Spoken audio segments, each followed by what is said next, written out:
Jeunesse, éthique et politique pour une cohésion sociale, c'est le thème qui a réuni dans la salle Saint-Jean-Paul du centre Guy-Riobé de Parakou plusieurs jeunes leaders de différentes obédiences politiques du Bénin.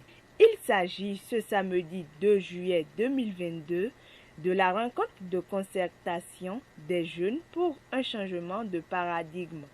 Cette rencontre du cadre de concertation des jeunes leaders de toutes les obédiences politiques à laquelle vous prenez part a pour but de réunir les jeunes leaders de différentes obédiences politiques en vue de diagnostiquer les maux qui minent réellement la représentativité de la jeunesse sur l'échiquier politique national et travailler à trouver les stratégies pour relever le défi, d'identifier les actions à mener pour le maintien de la paix et de la cohésion sociale dans notre pays avant et après les élections à travers une jeunesse engagée et unie.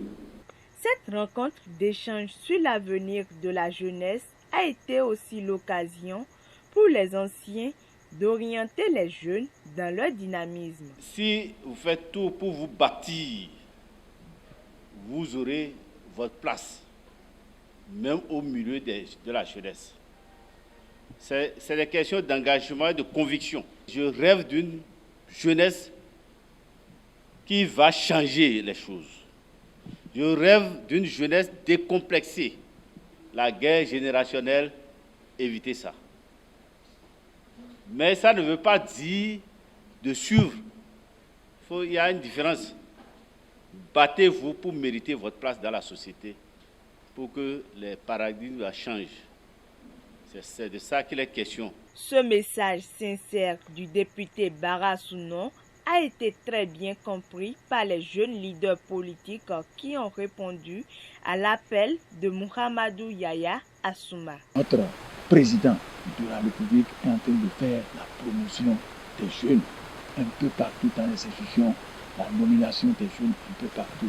Il est temps que nous saisissons cette opportunité pour accompagner le chef de l'État dans son dynamisme, pour accompagner les leaders d'opinion dans tout ce qu'ils font pour notre cher beau pays, le Bénin. L'enfant apprenne à être père à partir du vivant de son père.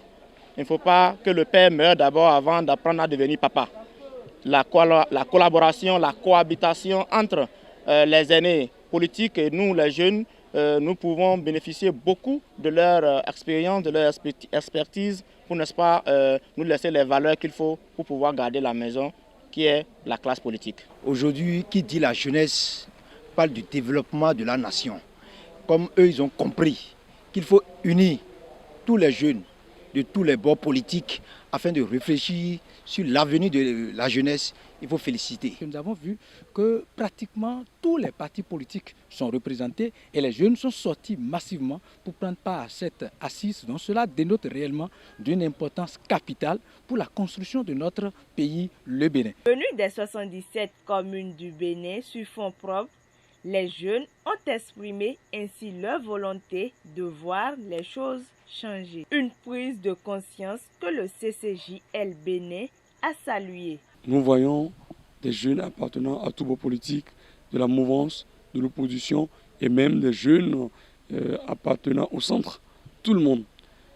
Les délégations sont venues des 77 communes.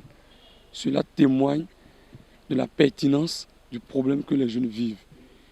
Et là où c'est encore plus intéressant et qui motive, qui nous montre que nous sommes sur le bon chemin, c'est que ces jeunes ont accepté de se déplacer sans demander un seul franc à qui que ce soit.